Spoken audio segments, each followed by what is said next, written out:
Resignation करके आए हैं। अच्छा। और उसमें लिखा हुआ है अच्छा। कि अनकंडीशनल रेजिग्नेशन, मतलब कि मैं थूक के चाटने वाला आदमी नहीं हूँ, है ना। उनको अगर लग रहा है हवा में है तो यानी हम उनसे ऊपर ही हैं, जहाँ भी हैं वो जमीन पे है। तो मंत्री बनने के लिए आए नहीं ना, मुझे ऑफर देना तो ये दीजिए कि मैं बक्सर में विश्वामित्र विश्वविद्यालय बना दूंगा। मुझे नहीं लगता कोई भी विभाग पुलिस समाज को उतने गहराई से जानता है जितना पुलिस जानता है। समाज में कुछ ऐसे लोग हैं जो इन्होंने घेर रखा है, कुंडली बद्ध कर रखा है, बढ़ने नहीं दिया जा रहा, बांध के रखा है। तो इनका भी जमीन पे एक सामाजिक और राजनीतिक तौर पे भी इनकाउंटर जरूरी है। जीत सुनिश्चित हो चुकी है, अब इसमें कोई शक या संशय नहीं होना चाहिए। सटीक खबरों का सीधा असर, आप देख रहे हैं एनसीआर समाचार।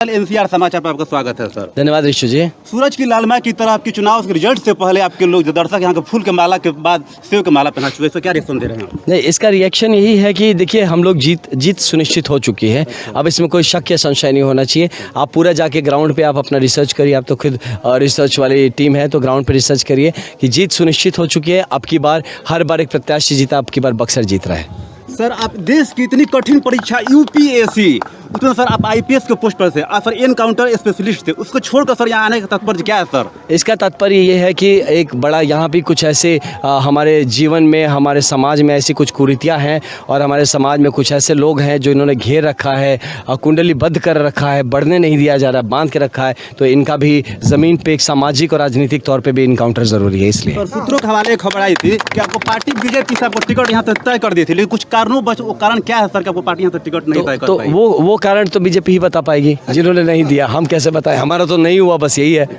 विपक्ष आरोप ये लगा रहे हैं, यहाँ पर हर एक लोग, यहाँ पर बक्सर लोग तो प्रत्याशी लाइट में 4 लोग हैं। मिथिलेश तिवारी जी बीजेपी से, सुधाकर सिंह जो कि बिहार सरकार के पूर्व मंत्री भी रह चुके हैं और जेडी से हैं। एक अभी इंटरव्यू लिए हैं ददन प्रधान जी का, वो बोल रहे हैं कि मैदान में यहाँ पर हम जीत की रेस में है। बोल रहे हैं, हम बोले कि आनंद मिश्रा जी यहाँ पर तय हैं, तो बोले कि नहीं ऐसा कुछ बात नहीं है, बहुत लोग हवा में चल रहे हैं यहाँ पर। इसमें क्या रिएक्शन है आपका? हाँ, तो इसमें रिएक्शन कुछ नहीं है मेरा, वो उनका अपना सोच है, उनका समझ है ना। उनको अगर लग रहा है हवा में है तो यानी हम उनसे ऊपर ही हैं, जहाँ भी हैं वो ज़मीन पे है। तो अगर 4 तारीख को आपको सेव के माला ऐसे पहनाई जाएगी, अगर बक्सर लोकसभा से अगर आपको यहाँ से सांसद चुनकर दिल्ली भेजा जाएगा लोकसभा में, अगर तो बक्सर के लिए स्पेशल क्या कीजिएगा? अभी तक यहाँ के जो बाहरी सांसद लोग थे यहाँ पर कुछ नहीं कर पाए।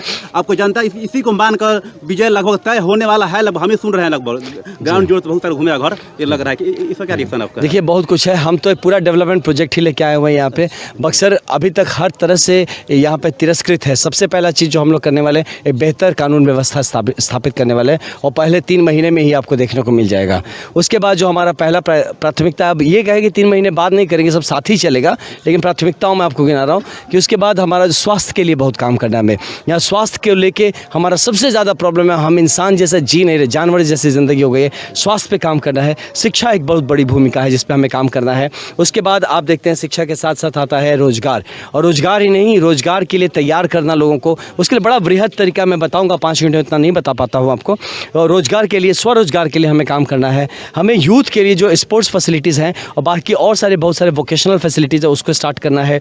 आर्ट एंड कल्चर जो कहे, कला संस्कृति हमारे क्षेत्र की बहुत ही कहीं ना कहीं खो गए हैं, उस पर मुझे काम करना है। यहाँ की आध्यात्मिक धरोहर है वो कहीं खो गया है, उस पर हमें काम करना है। यहाँ के इंफ्रास्ट्रक्चर की बात करें तो आप फिजिकल इंफ्रास्ट्रक्चर की बात करें, डिजिटल इंफ्रास्ट्रक्चर की बात करें, उस पर हमें बहुत काम करना है। साथ में ये हमारा जो पूरा कृषि पे क्षेत्र हमारा टिका हुआ है। आप यहाँ के नहर बने हैं, थोड़े खुदे हुए, पानी तो दूर की बात, नहर भी पूरे नहीं बने हैं।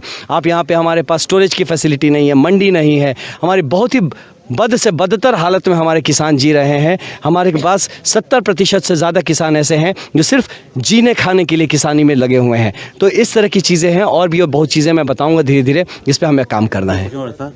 ऐसा पुलिसिंग की जो सेवा की है, आप आईपीएस रहे हैं, 13 साल रहे हैं, उसमें आप एनकाउंटर बहुत सारा कार्य किया है, लेकिन पुलिसिंग सेवा से हट कर पॉलिटिक्स होता है, इस पर क्या रिएक्शन है आपका? नहीं, ऐसा नहीं है, दोनों समाज से जुड़ा हुआ। मैं बताऊं, पुलिस जिस कदर समाज में घुसा हुआ रहता है ना, आपको आइडिया नहीं है, आपको पता भी नहीं होता है कि आप सेफ खड़े हैं, कोई आपके लिए कहीं पे कुछ नाका लगा के बैठा है, इसीलिए हम लोग सेफ बात कर सकते हैं। तो समाज को जितनी डीपली पुलिस जानता है, मुझे नहीं लगता कोई भी विभाग पुलिस समाज को उतने गहराई से जानता है जितना पुलिस जानता है। ये एक जैसा ही है, बस वो चीज़ जो था वो खाकी में था और ये शायद खादी में है। आखिरी क्वेश्चन सर, अगर सर 4 तारीख को बाद चुनाव जीत जा रहे हैं अगर, तो मोदी जी ये कह रहे हैं कि अगर मोदी जी कहते हैं कि हमारी काम की 100% गारंटी रहती है। ठीक, अगर आप चुनाव जीत जा रहे हैं तो क्या मन आपका बदल सकता है? आप बोलते हैं, कुछ लोग बोलते हैं कि नहीं, कुछ लोग ऐसे प्रत्याशी हैं जो होते हैं निर्दलीय लेकिन सर्वदलीय होते हैं। चुनाव जीतने के बाद बीजेपी, आरजेडी या कांग्रेस। हम सर्वदलीय हैं, हम सर्वदलीय हैं। कौन बोलते क्या हम हैं सर्वदलीय? हम आपको बता रहे सर्वदलीय। सर्वदलीय का मतलब सही डिफाइन करिए। सर्वदलीय मतलब जो जितने भी दल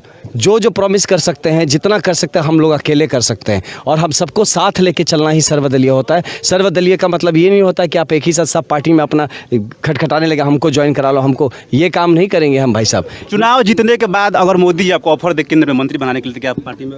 हमको मंत्री बनने के लिए आए नहीं ना, मुझे ऑफर देना तो ये दीजिए कि मैं बक्सर में विश्वामित्र विश्वविद्यालय बना दूंगा। मुझे ऑफर देना है तो आप ये ऑफर दीजिए, मैं आपका कृषि का प्रॉब्लम सॉल्व कर दूंगा। मुझे ऑफर देना है अगर आपको, तो ये दीजिए कि मैं जितना भी शिक्षा का इशूज़ है मैं सॉल्व करा दूंगा, मेरे जो स्वास्थ्य का इशू है सॉल्व करा दूंगा। मैं इसके लिए, मैं मंत्री बनने थोड़ी आया, मैं काम करने आया हूँ। मेरे काम का जो गारंटी देगा मैं उसके साथ खड़ा रहूँगा। मेरे बक्सर को जो बक्सर बना देगा मैं उसके साथ खड़ा। ठीक है, देखिए ये भारत सरकार ने यूपीएससी के सबसे देश की सबसे कठिन परीक्षा होती है, उसमें 13 साल की नौकरी, आईपीएस की नौकरी छोड़कर आए हुए आनंद मिश्रा जी, जो कि बक्सर लोकसभा से अपने ताल ठोके हैं और उनके साथ जनता लगभग तय है, ये बोल रहे हैं कि हमारी 100% जीत तय है। और हमारे साथ आनंद मिश्रा जी, जो कि पूर्व नहीं VRS लेकर वॉलंटियर रिटायर स्कीम से आए हैं, अभी रेजिग्नेशन करके आए हैं। अच्छा। और उसमें लिखा हुआ है कि अनकंडीशनल रेजिग्नेशन, मतलब कि मैं थूक के चाटने वाला आदमी नहीं हूँ। रेजिग्नेशन मतलब मैं हर तरह से सर्वस्व जो छोड़ दिया जाता है, जो त्याग दिया जाता है, वो त्याग दिया जाता है। रास्ता हमेशा आगे चलता है, मेरे में बैक गियर नहीं लगा है। ठीक है, पता चलेगा 4 तारीख को कि क्या इनको जनता आशीर्वाद दी है या नहीं दी है। कैमरामैन हरे राम ठाकुर के साथ रिशु सिंह, NCR समाचार।